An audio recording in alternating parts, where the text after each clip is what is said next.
welcome back, welcome back to another episode of Dogs on the Couch, where everybody's allowed to have an opinion. It does not matter if you played, you were watching.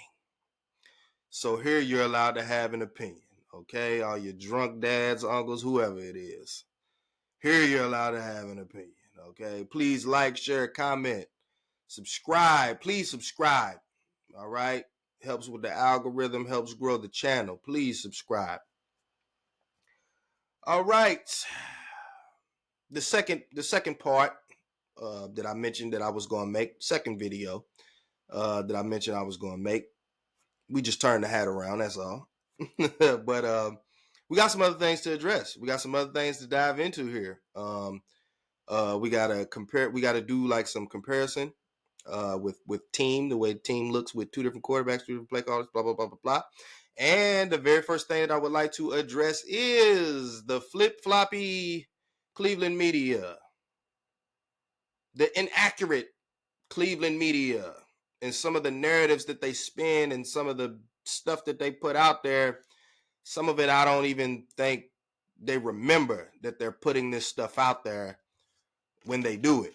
And then next thing you know, they contradict themselves because they get too high on the highs and then they get too low on the lows.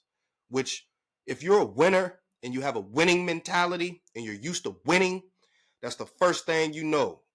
You don't get too high on the highs and you don't get too low on the lows. Otherwise, you'll forever be riding a roller coaster. You'll never have any stability. And I don't think that breeds a winning culture, if you will. I really don't think that helps winning, being always on this roller coaster. So Quincy Carrier is one of these like Browns breakdown people. You know, he's got his podcast. He's on the Orange and Brown. He probably makes appearances elsewhere as well. You know, and when you listen to the guy talk, the way he tries to analyze everything and break it down, it's like he's this super, intelligent football mind and everything. And don't get me wrong, some of the stuff he's actually spot on with. But in my opinion, he plays in the narratives too much. And then by doing that, he'll end up flip-flopping and not acknowledging the fact that he's flip-flopping. You know what I'm saying? It's like he presents it so that he could never honestly really be wrong. When me, I take a stance and then I stand on business. If I'm right, I'm right. If I'm wrong, then I'm wrong. It is what it is. Nobody gets them 100% correct. Nobody, you can't win them all. Okay? So I say what I say and then I stand on business. I prefer that over, say one thing when it's going good and then say another thing when it's going bad. And then you're flip-flopping. And one week, Jameis is the savior. And the next week, I don't know about Jameis. So we'll start with this. There's a contradiction because Quincy loved Jameis Winston when he first took over. Now, when he first took over, he did kind of make mention of, he kind of knew what Jameis was and, Jameis could be Jameis at times. He did kind of throw that in there, but he gave so much praise. And then, doing that because he wanted to hate on Deshaun Watson, you gave so much praise to Jameis Winston that you would think Jameis Winston is this extremely sweet quarterback that does all this great reading of the field and he sees things that Deshaun couldn't see, and the way he climbs the pocket and his style of quarterback play helps the offensive line and it limits the sacks and all this other old type of made up stuff. It makes the wide receivers run faster and Jameis Winston makes the line block better and all this other made up stuff that he was kind of saying just to crap on Deshaun Watson because Jameis Winston gave you one good game against the Baltimore Ravens, so everybody jumped on board, mainly him. So here's Quincy Carrier, giving a breakdown for Jameis Winston in this Denver Broncos game where Jameis Winston threw 3 interceptions, 2 of them pick sixes, and 2 interceptions were in the red zone. Okay, so let's hear him talk about, because he doesn't really blame Jameis Winston for the mistakes that he made in this game. Let's kind of try to take a listen to some of the things that he talks about here, because here he talks about trying to like cut down on the turnovers with Jameis Winston, and Winston always wants to throw the haymakers, and he doesn't have to, because if you're always throwing a haymaker, that's how you end up throwing interceptions, and you want to try to cut down on those. So let's listen to that real quick. I think that's the problem with Jameis. It's not just that he throws 58 times, it's that he's throwing 58 haymakers every time. And if you throw that many haymakers in a fight, you're going to get caught. And he gets caught fairly often.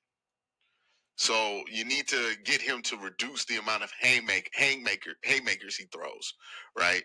This is a perfect opportunity to do so. And he does this multiple times where Okay. So you clearly hear him make mention of, this is where you got to get him, you got to get him to cut down on those haymakers that he's throwing. Basically, try and get you to cut down on the interceptions, because that's what the interceptions are. He's saying you're trying to throw these haymakers, and then it turns into an interception. Okay. Now we'll fast forward, a little bit further into his breakdown, where I believe he kind of tries to give an excuse for Jameis Winston's interceptions, and I don't agree with the excuse that's being given in regards to these interceptions that's being thrown. Okay, so hold on, wait, my bad, I ran it too fast. When he makes a haymaker so here we go. Like this, you love it, right? But this is like 55 throws in. He's tired. So what happens on the next play, right? When he tries to throw that next haymaker, right? This next play, he's on the field side. And look what happens. He throws a field side out, 55 throws in, and it's just late. Why? Because he's thrown too many haymakers. Pick 6.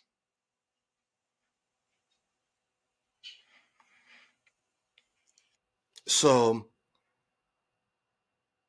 your excuse for him throwing an interception in this particular breakdown, it wasn't, he has the tendency to be inaccurate. He made a bad throw. He made a bad read. Instead of that being what it is, because that's honestly the truth. Like, that's what it is. He makes a bad throw. If you put the ball too far in front or too far behind the guy, that's a bad throw. Why are we mentioning that, well, this is throw number 55? He's tired. What? Wait a minute. Now, I know it's not the exact same comparison, because one is kind of like a breathing tired, and what he's kind of referring to here is like your arm being tired. But I'm finna use this anyway.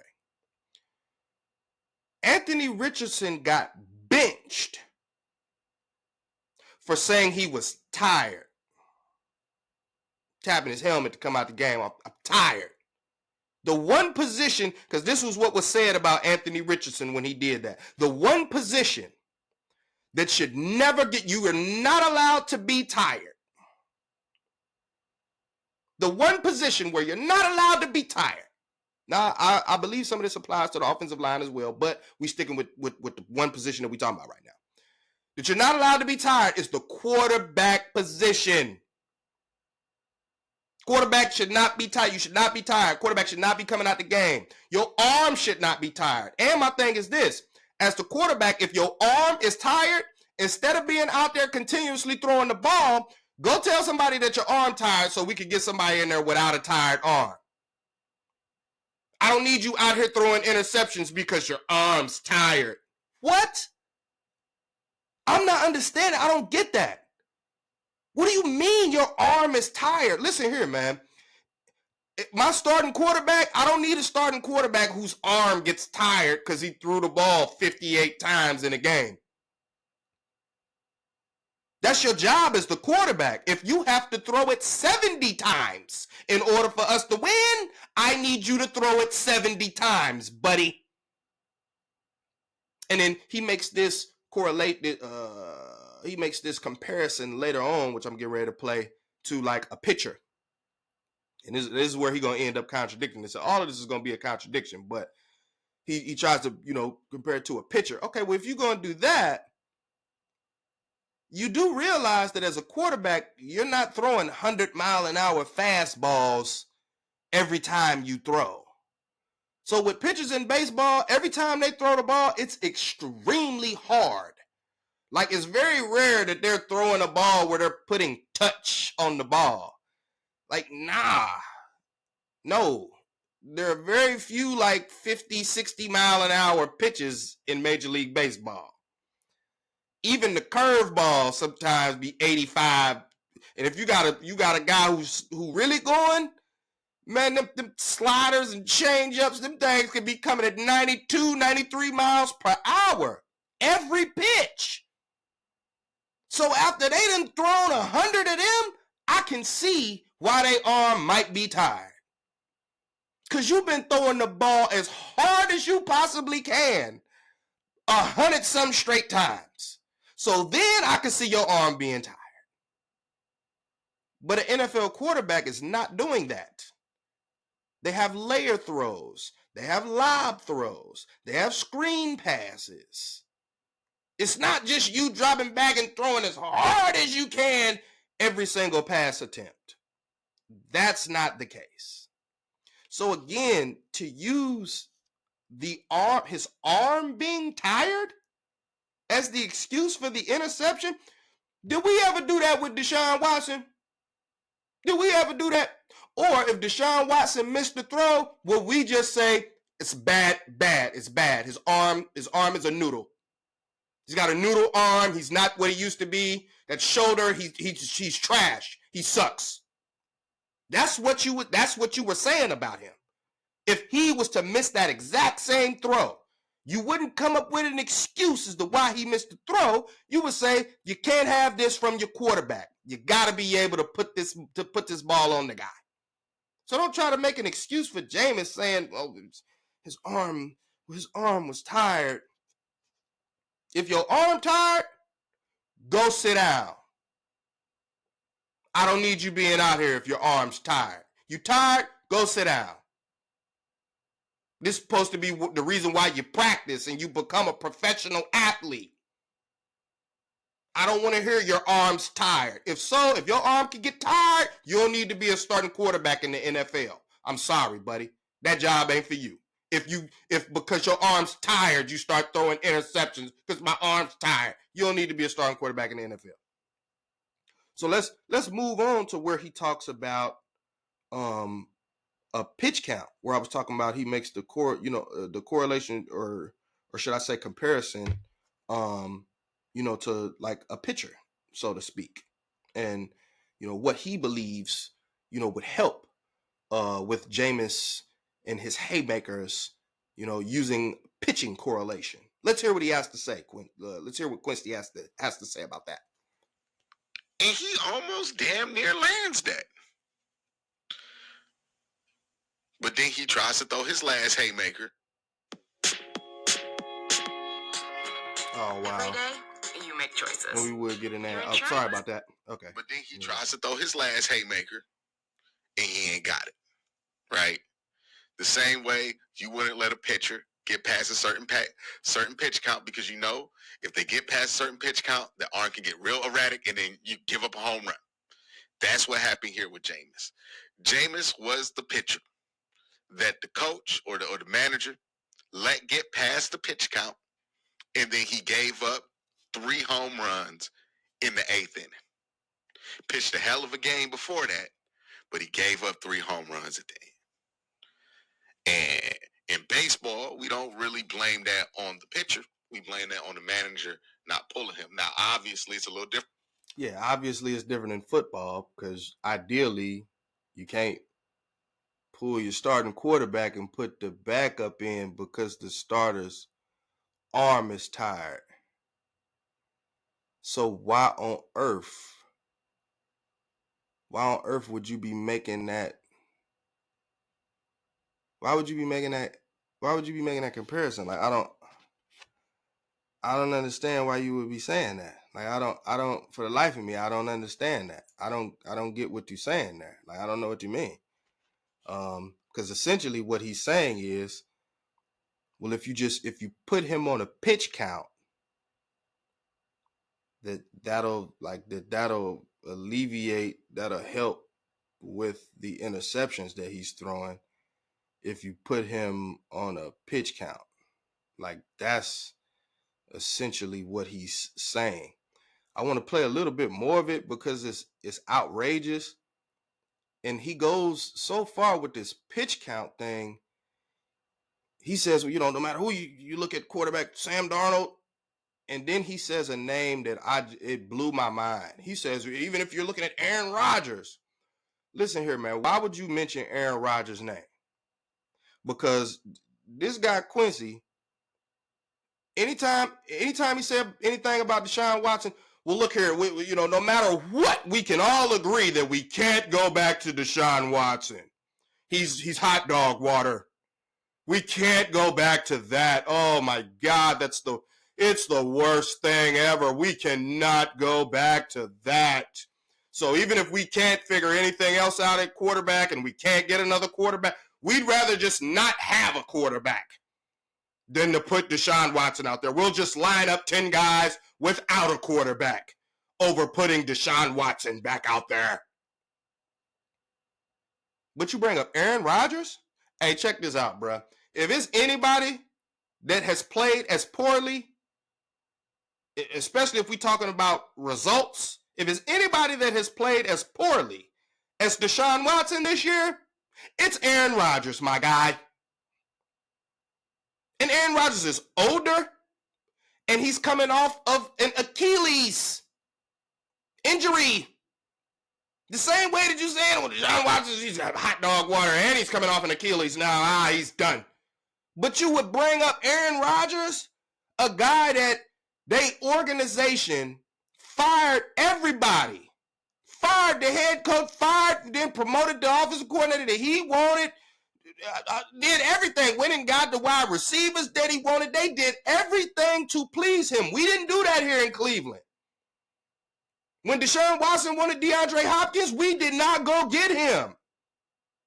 We didn't fire Kevin Stefanski to try to help out Deshaun Watson. To say, you know what, man? Hey, Kevin, Deshaun ain't never looked like this before. And the fact that you got him looking like this, we don't think it's him. We think it's you. Because his track record in the NFL, he ain't never looked like this. So how is it that when he get with you, he look like hot dog water? Nah, man, Nah, you got to go, Kevin. We didn't do that. Instead, we tried to keep forcing Deshaun into what we wanted him to do instead of just, hey, well, if we brought Dorsey in to call, to draw up plays for Watson, well, let him call the plays for him too. Like, we didn't do that. We didn't do anything for helping Deshaun Watson. Like, excuse me, we didn't do anything like what they did with the Jets to help out Aaron Rodgers. Like, we didn't do anything like that for Deshaun Watson. So how dare you bring up Aaron Rodgers' name with the Cleveland Browns in any aspect? Because if I don't want Deshaun Watson here, why would I want Aaron Rodgers? Why? So he can come here and demand that the coach be gone, demand that he get his wide receivers, demand this, demand that, demand this, demand that, and still lose. That doesn't make any sense. Don't bring up Aaron Rodgers, my guy, especially when you're doing all this super analytical breakdown, super smart football mind. That don't bring up Aaron Rodgers about anything as far as a quarterback. Let's not do that. Let's listen to the tail end so we can hear him bring those things up. That you have to build a team next year if you're going to bring back Jameis that does not ask him to throw the ball 60 times. Because that's well past his pitch count. His pitch count should be 40. That should be the maximum. And that's generous. But if you want to win games with Jameis Winston, you have to understand who he is. He's going to throw haymakers. So because he likes to throw haymakers, right? Think of him as a pitcher who throws 110 miles per hour for a fastball. He's going to go to that a lot. But because he likes to go to that, you got to get him out there in the 7th inning. If you're the Browns, you can't ask Jameis to be your closer too. You got to have a run game to close for Jameis. I mean, that sounds crazy. That's going to have to be the biggest priority this offseason. Get some of these offensive linemen out of here, replace them with some bigger guys, and get this run game going. Whether it's Jameis, Sam Darnold, whoever you want to bring in, it could be Aaron Rodgers. They're going to all have pitch counts. They're going to all have pitch counts. So whoever you want to bring in here, they're going to have pitch counts. So whoever you want to bring in here, they're going to have pitch counts. What? What are you talking about? And let's get these interior linemen out of here. Get some bigger guys. Like who? Because one of the things that people love to say when I talk about get Stefanski out of here, get him out of here. Well, who are you going to get to replace him? Well, if I'm just being true, like if I'm just being honest, low-key almost anybody. I would low-key take the best Madden, whoever the best Madden player is in the world, I'd take him. I'd let him coach. Yeah, I'd let him coach. Whoever the best Madden player is in the world, I'd give them a shot at it. Because a lot of times what Madden players will do, when they find something that works, they'll spam it. So like, for example, if Nick Chubb is breaking off 4-5 yards a carry, the Madden player probably going to be like, oh, well, I'm going to just keep running the ball with Nick Chubb until they stop it. Then I'll come up with something else. Instead of trying to create trickery when you don't even need it. Like, you don't even need trickery, and then here we are trying to create trickery, and we don't even need any trickery, honestly. Like, we don't need it. We just coming up with the trickery for whatever the reason may be, just to, I guess, prove, that you the smartest guy in the room. When sometimes, man, like, you don't have to do that. You don't have to be so thirsty to try to prove that you are the smartest guy in the room. Sometimes that don't, put your pride and your ego to the side. Sometimes that can be the better option. Okay, so now we quite literally just sat here and listened to Quincy Carrier try to describe how, first of all, describe why Jameis is throwing these interceptions, not blaming him for doing it. He's blaming something else. He's blaming the fact that he's throwing the ball 50-something times and, well, his arm is tired. And if you throw that many times, you're bound to throw an interception. And he likes to throw haymakers. And see, all these things that you're mentioning is the same things that you're praising him for. Like, oh, well, see, Deshaun wouldn't push the ball down the field. But see, Jameis is doing it. That's what we need. And then when he started being Jameis and throwing them interceptions, because you don't always need to throw the ball down the field. Sometimes it's nice to take the check down, like Deshaun Watson was doing. At least he wouldn't turn the ball over at a high clip. At least he wasn't throwing these interceptions at a high clip. He was taking care of the football. He might not have been throwing for 500 yards, but he was taking care of the football better than you, Jameis. He was taking care of the football better than you, buddy. So here we literally just heard by his own words. It wasn't something that you just heard me come up here and say it. Like, you heard it from his mouth. The pitch count. Like, that was basically like his solution. Like, hey, man, if you want to have Jameis, you know what I'm saying, the pitch count. You got to look at him like a pitcher who's throwing 110 miles an hour. And then, you got to, when he reaches a certain number of pitches, then you got to take him out or you got to, I don't know what he was. I don't know. I really honestly don't know. I don't. I have no idea. Because my stance on Jameis Winston has always been the same. He's a turnover machine. That's what he is. He's been that way his entire career. He's been in the NFL for 10 years. 10 years, and he hasn't figured out how to stop throwing interceptions. So in my mind, that's who you are. You throw interceptions. That's who you are. So if I'm trotting you out there, I got to know interceptions are coming. It's not if you're going to throw one. It's when. And then after you throw one, it's when will you throw the next one, not if, because it's definitely coming. Like, it's coming. Now, will you get some other, exciting passes in between there? Yes, you will. But just know that it comes with interceptions. Like, it's never going to change. Like, that's what it is. If it was going to change, it would have changed before 10 years in the NFL. So we just listen to him try to describe, some type of formula for cutting back on Jameis Winston's interceptions. And the formula was the pitch count. That's what he was saying, the pitch count. Because the reason he was throwing them interceptions, because his arm was tired. We literally heard him say that. Now, let's listen to him contradict himself. And this is what I be talking about Cleveland sports media. Let's listen to Quincy Carrier contradict himself about Jameis Winston. Right. When I hear people say things like, hey, if you just cut down the interceptions with Jameis Winston. Oh, like you? Then he'll be fine. And people say that like it's an actual strategy or game plan that you can come up with. I just question how people get there. I got to pause it right quick. You question how people get there? Quincy, they get there because of people like you. That's how they get there. You just said they act like there's a strategy to getting him to cut down on the interceptions, and I wonder where they get that from. You said put him on a pitch count. You are where they get that from. You. I don't understand this. Somebody in the comments, please tell me that I'm lying, that this is not a contradiction. You literally just heard him say, oh, you got to think about him, as a pitcher and put him on a pitch count. And, the only reason the reason he's throwing these interceptions, the reason he threw this because his arm was tired. Not because it was a poor throw. It was just a poor throw. You didn't do your job at quarterback. That was a poor throw. You were inaccurate.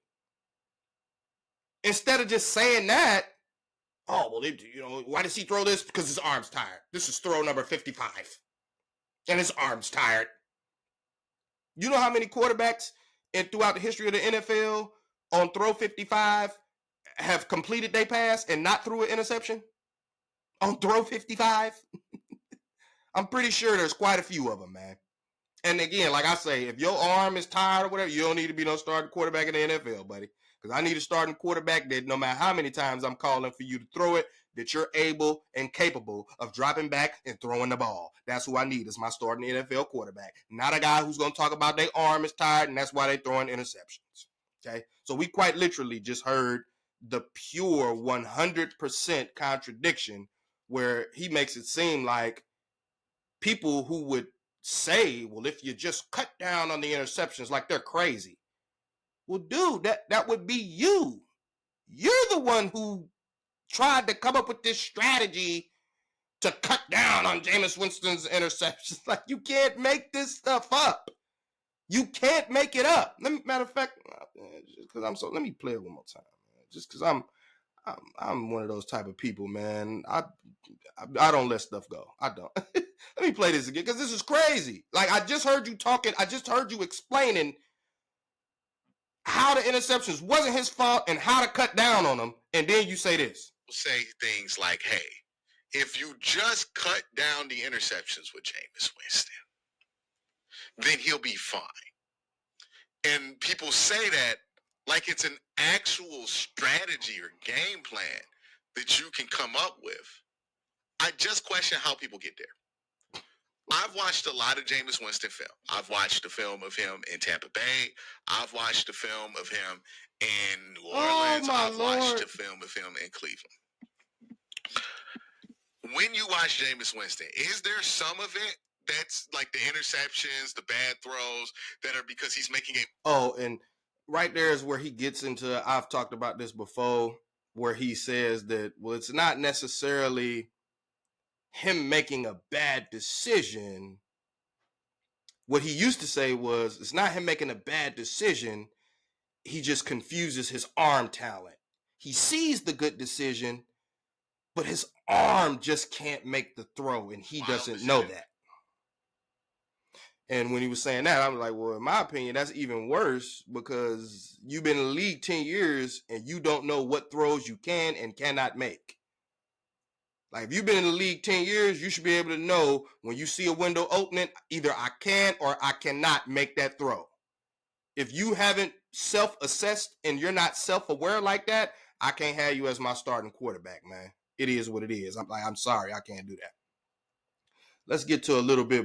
Let's get to a little more contradiction because there's quite a bit here, especially after what we just heard. When he was given the breakdown and trying to tell us how to save Jameis Winston, et cetera, et cetera. Let's listen to a little bit more of the contradiction carrier. If you just cut down the interceptions with Jameis Winston, the question is, how do you do that? Because if those interceptions were being created strictly because he makes bad decisions all. Did he just say, how do you do that? Did he just say, how do you cut down on the interception? I thought the answer was to put him on the pitch count. That's what you said. Let's keep listening. Time. Then I would say, hey, there's something you could do there, right? Especially if it was a young player doing it. I would agree. Like, you can cut down the interceptions. You can do that with coaching. I don't think you can fix Jameis Winston's interception problem with coaching or limiting his pass attempts because it's more about whether. I'm going to play that again and see if you caught it. Because he literally said, I don't think you can fix it by limiting his pass attempts. But you had a whole video talking about putting him on a pitch. You can't do that with coaching. I don't think you can fix Jameis Winston's interception problem with coaching or limiting his pass attempts because it's more about whether he's going to be accurate enough to execute what he's seeing than it is about whether he's going to make the right decision or not. And real quick with that, first of all, you backtracking because Jameis Winston's ability to read defenses and see things on the field that Deshaun couldn't, and being able to deliver an on-time, accurate ball, that was the praise. That was all the praise for Jameis Winston, especially after that Ravens game. Oh, that was all the praise. That was all the rave. Oh, see, he's able to deliver the ball on time, on target. And Jameis can see things on the field that Deshaun can't. Now you've 100% flipped and said, well, he's not, it's not the decision. It's just if he's going to be accurate enough with his arm, if his arm's going to be accurate enough to make that throw. Well, if we keep in Stefanski, which Quincy Carrier wants to keep Stefanski, but I have him contradicted on Stefanski as well. We'll get into that one too. Maybe in this video, maybe in a different one. You know what? No, I'll do it in a different video. But he flip-flops on Stefanski too, because after the Saints game, he was out on Stefanski, but then fast forward a few weeks, Stefanski's not going anywhere, right? We know that for certain. We know he's not going anywhere. But after the loss in the Saints game, you wasn't for certain of that. Like, make up your mind. Like, you do too much flip-flopping and backing and forthing. Make up your mind. Like, which one is it? Pick a side and stay there. That's the only thing that I'll be asking. Let's listen to a little bit more of the contradictions. And I think that's the big thing. Like, you watch this game, Jameis made some decent decisions in this game. The ball just did not cooperate with him. He was not accurate throwing this football this week. Part of that is because he probably threw too much last week, 68 times on Monday Night Football, 58 times on Monday Night Football, probably. So wait, real quick. So the reason that he wasn't accurate with the football this week was because he threw the ball too many times last week. So his arm's still tired. It's a whole week that's gone by. It's a whole week that done went by. But you know what? The reason he wasn't accurate in this game was because he's probably still tired from throwing the ball 58 times in the last game. You can't make this stuff up. That's why I had to mark this stuff down so that I could play it. Because this crazy stuff I be listening to, it's hard to believe. It's extremely hard to believe. Like, when I'm listening to it, I'm like, wow, this is really some stuff that we saying? Like, wow. Let's listen to a little bit more. Bled into this week. I don't doubt that. But that's part of the course with Jameis. So, going into next year, I think that's something to consider, right? Is Jameis Winston an option to bring back to potentially be a bridge? I think so. Why? Why is he potentially an option to bring back as a bridge if he's not accurate with the football? Especially when you want Kevin Stefanski to remain the head coach. You don't want Ken Dorsey as the play caller. So if Ken Dorsey's gone, naturally, I would assume Kevin will go back to calling plays. And we know with Kevin's system, you need to be on time and accurate with the football. So if Jameis Winston is doing all this struggling with accuracy and you can't throw the ball because if you throw the ball too much this week, his arm will be tired this week and next week. So with all of that being said, when you put that together, why would Jameis be a viable option to come back next year as a bridge quarterback? Why would he be an option? You just said that he struggles with the accuracy, and then you tried to make up the reasons why. Oh, his arm's tired. That's why he struggles with the accuracy. Well, for whatever reason, he's struggling with the accuracy. With Kevin Stefanski and his system, you can't struggle with accuracy. You have to be on time and on target. If not, it's never going to work. It's going to look crazy. So why would that be a viable option to be bringing him back next year? And one of the reasons that I believe in what, Mr. Carrier refuses to just go ahead and admit, because I'm a realist. I'd rather you just give it to me real and I'll take it like that. Pause. I'll just give it to me straight up. He just doesn't like Deshaun Watson. And my thing is this, when I'm looking at these football players, I'm not looking at their personal lives. That's not what I'm looking at. Their personal lives don't coincide with mine. Whatever he believes in his personal life don't mean that I believe the same thing. When I'm talking about these players and evaluating them, et cetera, it's strictly on the football field, not by anything else. Okay? Everybody got some skeletons in their closet. I'm not caping for the guy. Like I said a long time ago, the reason I don't involve myself in the off the field Deshaun Watson stuff is because nobody decided to prosecute that man.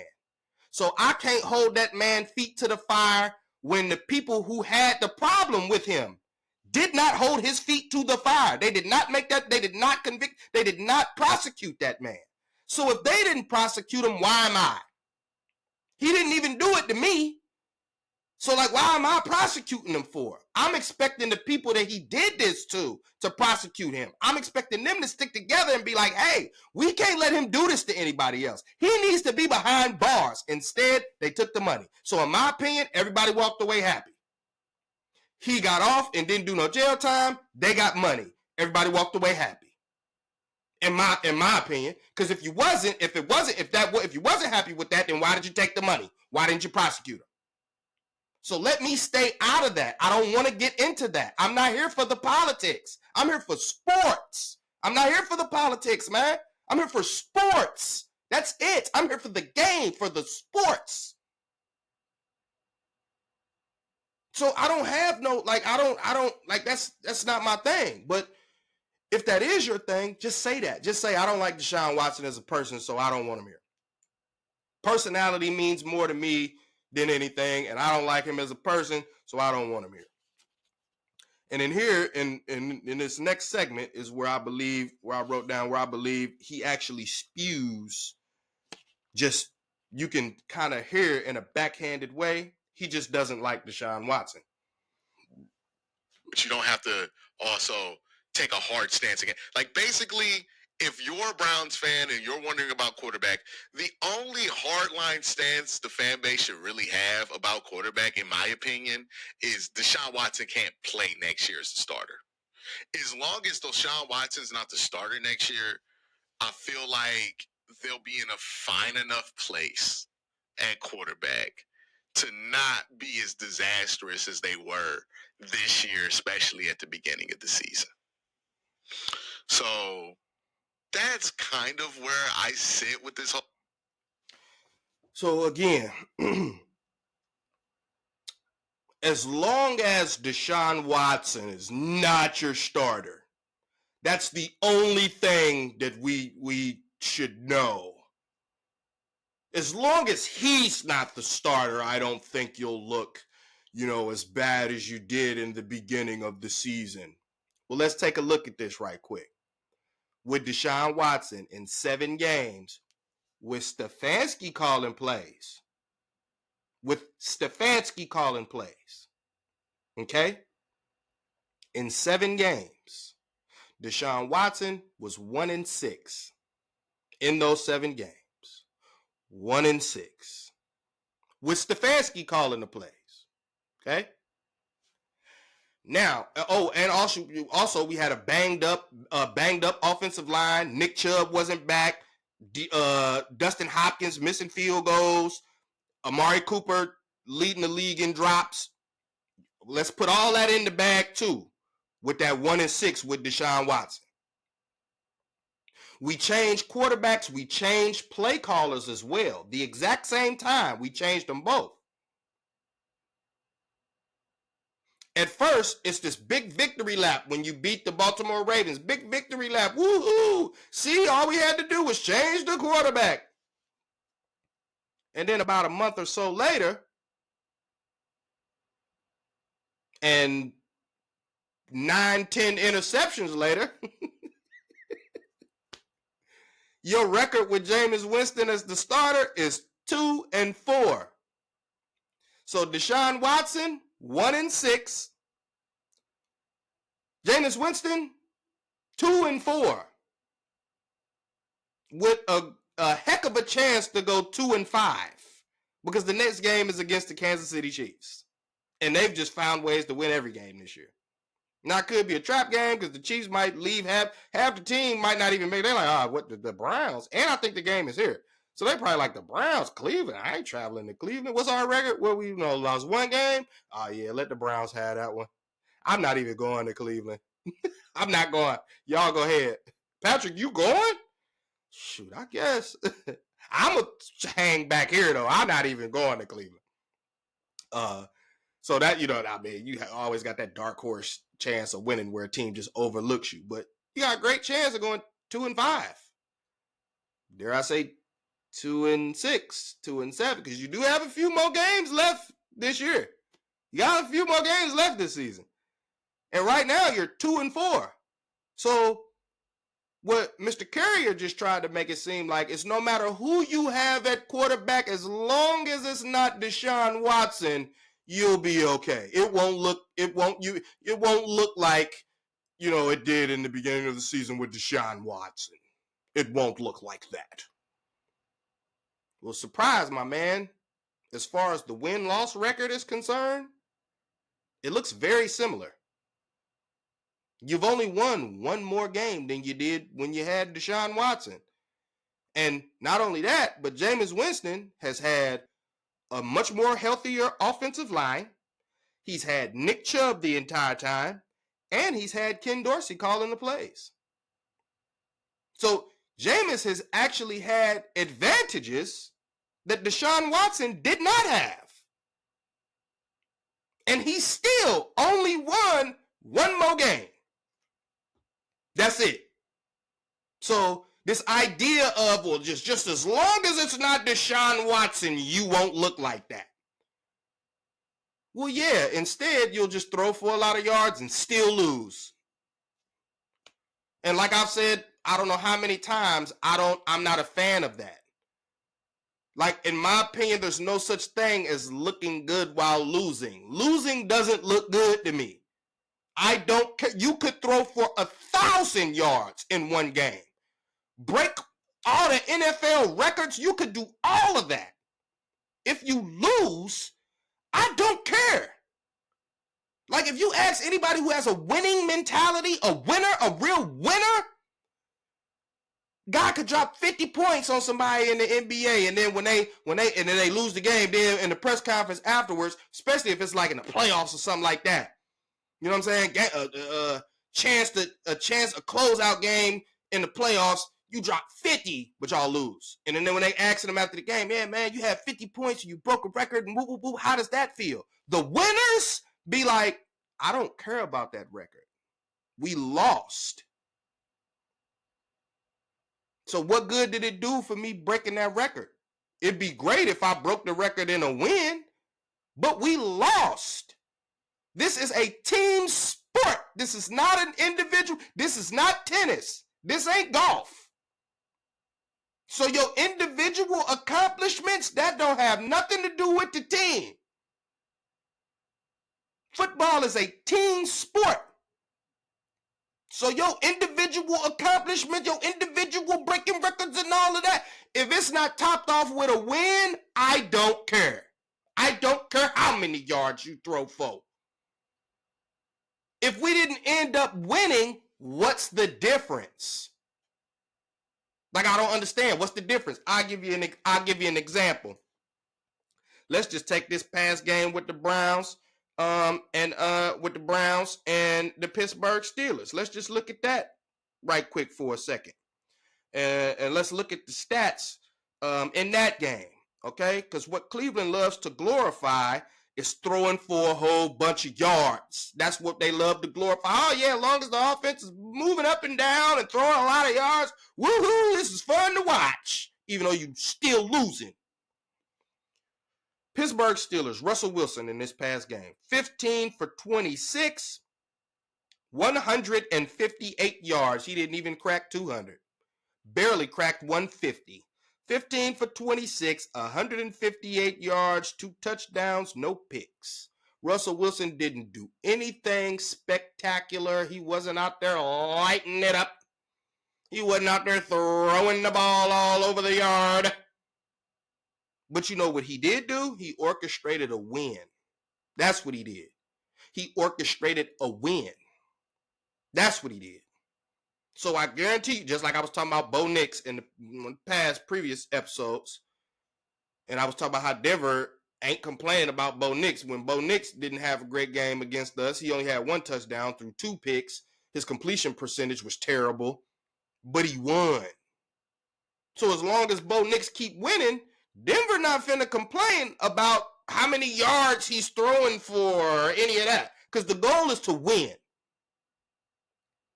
So when I'm saying that, I say that to say this. What the Cleveland media and the majority of the Cleveland sports fans, what they don't do is they don't keep the same energy. They don't keep the same energy. They put too much emotion into it. They're too emotional. And I think that's why they struggled, to have a winning franchise. Your fans don't have a winning mentality. They don't. They have a mediocre mentality. They love mediocrity. Because if you're going to kill Deshaun Watson for, he's playing terrible, and, good God, basically because you're not winning, was why you all over him.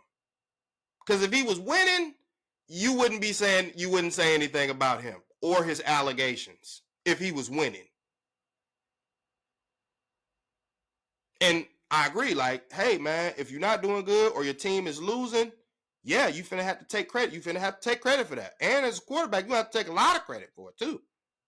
Because that's the way it works. You win, you get your credit. You lose, you get your credit. That's how I go. But with the Cleveland Browns fans and the Cleveland Browns media, the only quarterback they wanted to kill was Deshaun Watson. Oh, look, he's terrible. Yeah, but when Jameis Winston get in here and get to throwing all these interceptions and losing us games because he's throwing picks, instead of calling him out for that and saying, bruh, you trash. You throwing all these picks. Stop throwing interceptions. And if you can't, get out of there and put somebody else in. Instead of doing that with him, we started making up excuses. Oh, well, he's only throwing these interceptions because he was asked to throw the ball 58 times and his arm got tired. That's the only reason he's throwing these interceptions. It's not that he's making bad decisions. It's just that when he makes the decision, he doesn't realize that his arm talent isn't good enough to get the ball there. Or, he should have been put on a pitch count. That was the problem. That's why he threw the interception, because he should be on a pitch count. No, you a 10-year NFL veteran. Stop throwing the ball to the other team. Oh, you can't. That's why you a journeyman quarterback. And the only place that's just clamoring and chomping at the bit for Jameis Winston to be a starter and a bridge quarterback is Cleveland. That's it. I guarantee nowhere else are they looking at what Jameis is doing here and being like, I gotta have that. Look at that. His pregame speeches, oh, I really need a guy with those kind of pregame speeches. Like at this moment, that's all we living off of. We living off of pregame speeches, prayers, and you know, and used car salesman swag. Because he's selling it. He's selling it. As I would too. If I was a journeyman quarterback and I landed with the Browns, I'd be like, oh yeah, they so trash. They'll love me. Here, let me lay it on thick for them. I want them to love me. This trash organization. If anybody would give me a chance, it'll be the Browns. With they trash selves, they'll give me a chance. Because these other organizations that's functional and it might have real people, you know, real shot callers, they not looking at me like, oh, I gotta get a Jameis. Let me get Jameis a 2-year extension, a 3-year extension. I gotta get me a Jameis. I need a guy like that as my starting quarterback. I don't think there's a franchise who's thinking that right now. Not even the Carolina Panthers. Not even the Las Vegas Raiders. None of the trash or mediocre teams in the league, I guarantee none of them are looking at Jameis Winston like, oh, I got to have that. So why are we? And again, as I look at it, when we talking about quote unquote bridge quarterback, I've mentioned this before. Because Mr. Carrier, Mr. Contradiction Carrier, you know, he's got this because he put out, oh my gosh, dude puts out a video every 5 minutes. You know, oh, about the draft and the this and the that, and he's got all the things for putting it together. And again, with the linemen, get the linemen out there, get some bigger linemen. Where are you going to get them from? Because, in my opinion, all 32 teams would love to have these big, great offensive linemen. So where are you about to find them at, for starters? Where are you going to get them at? Where are they coming from? And then, you know, you basically saying, okay, well, you know, he can bridge us and then, you know, 2027 we'll have our championship window back open. No, you won't. Because in 2027, your key pillar post players, they'll either be old or gone. So 2027, this 2024. 2027, Myles Garrett will be 3 years older. Do you think he'll still be the same version of Myles Garrett that he is right now? I don't think so. Now he could be. He could be. But the exact same version, I'm not so sure. He'll be 3 years older. Denzel Ward, Mr. Concussion. He'll be 3 years older. You can't, like, Denzel Ward is an elite cornerback in the NFL. Like, he's elite. So if he's gone and you just got Greg Newsome and MJ Emerson and, you know, older Myles Garrett, or you got an old Myles Garrett, 3 years older Myles Garrett, 3 years older with more concussions, Denzel Ward. Like, I don't understand how that's a championship window. And then if you already saying your offensive line old, then you add 3 more years to it. It's like, yeah, you might have got the 2 young guys on the interior part of the line. But while you did that, the guys on the outside, they got 3 years older. Elijah Moore will be 3 years older. And then when I take it a step further, when we talking about, you know, when I say, well, who you going to get? I'll take it a step further. You could go get the most talented, for example, let's use wide receiver, right? You could go get the most talented wide receiver that there is out there. If you bring him here, man, and put him in Kevin Stefanski's system, I guarantee he going to look like hot dog water. You want to know how I know that? Because I got proof of it with Odell Beckham. We got Odell Beckham here in his prime. It was so bad, his daddy made it, or not, he didn't make it. He just retweeted, he shared a 10-minute video that somebody was able to make of Odell Beckham running wide open and not getting the ball. They were saying all kind of stuff about that man. He was running rogue routes. He was running the wrong routes. He doesn't know the playbook. They was talking about his watch and his shoes. Mind you, he wasn't doing nothing stupid while he was here. He wasn't proposing to no goalposts, knocking stuff over on the sideline. He wasn't doing none of that. Odell Beckham was a model citizen when he was here. And for some reason, we just could not get him the ball. I mean, an elite wide receiver talent, and we just couldn't get him the ball when Stefanski was calling them plays. We just couldn't seem to get Odell Beckham the ball. It was more like you needed a system wide receiver instead of a superstar wide receiver, which again is one of my knocks on Mr. Stefanski is I don't think he can coach talent. He can coach mediocre people and get good out of them, but he can't coach talent. Because instead of scheming around his talent, he want to take the talent and say, nah, run my system. Run this. I don't care that you're good at doing this. This is my system. Run this. That ain't going to cut it. That's not going to work. Like, that's not going to work. Because, and I'll say this in closing, because I got to do another video where Quincy Carrier contradicts himself about Kevin Stefanski. So this is a good segue into that. We always talk about the quarterbacks that you'll have to face in the AFC in order to reach, a potential Super Bowl or a divisional championship. Divisional championship or conference championship, so to speak. So AFC conference championship or Super Bowl. We always talk about the quarterbacks that you'll have to go through in order to get there. You know what I mean? The Patrick Mahomeses, the Lamar Jacksons,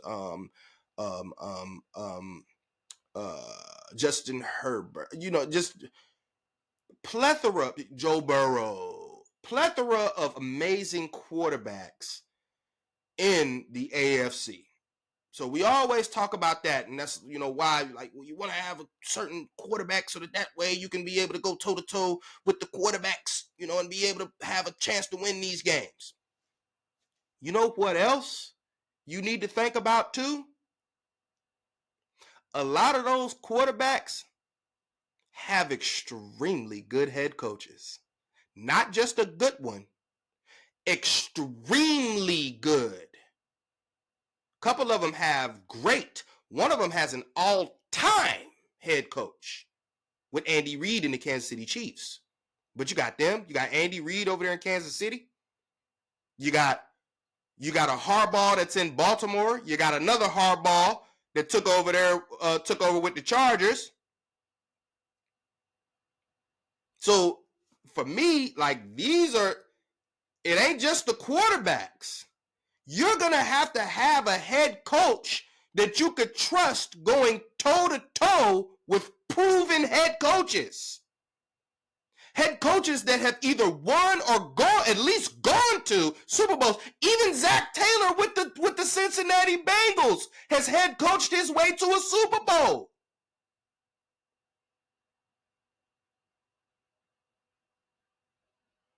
Like all these guys have either won a Super Bowl or coached their way to a Super Bowl. They don't need a Coach of the Year award to validate them as a coach. Just look at their resume. They probably have winning records for the most part. They got winning records, and then they have a track record of winning in the playoffs. Not, I made it to the playoffs once or twice in 4-5 years. And then when I did, I only won one. And the other one, I got spanked. I got my butt kicked. I got spanked. I got embarrassed by a rookie quarterback and a rookie head coach in C.J. Stroud and DeMeco Ryans, who should have won the Coach of the Year that year. It should have been DeMeco Ryans, who was a first-time head coach with a first-time NFL rookie quarterback and kicked our butts head-to-head with Stefanski. Head-to-head with him. Kicked our butt. Stefanski's offense throwing 2 pick sixes with the all-world Joe Flacco that Cleveland Browns media love. Oh, the success with Flacco, yeah, but when you put him up against C.J. Stroud, a rookie, and DeMeco Ryans, a first-time head coach, what do Flacco and Stefanski do? Scheme up 2 pick sixes to help lose the game. So we got to make sure we keep that head coaching thing in mind as well. Okay. Now, I'll see you guys on the next episode for more contradictions. The next time the contradictions will be about Kevin Stefanski.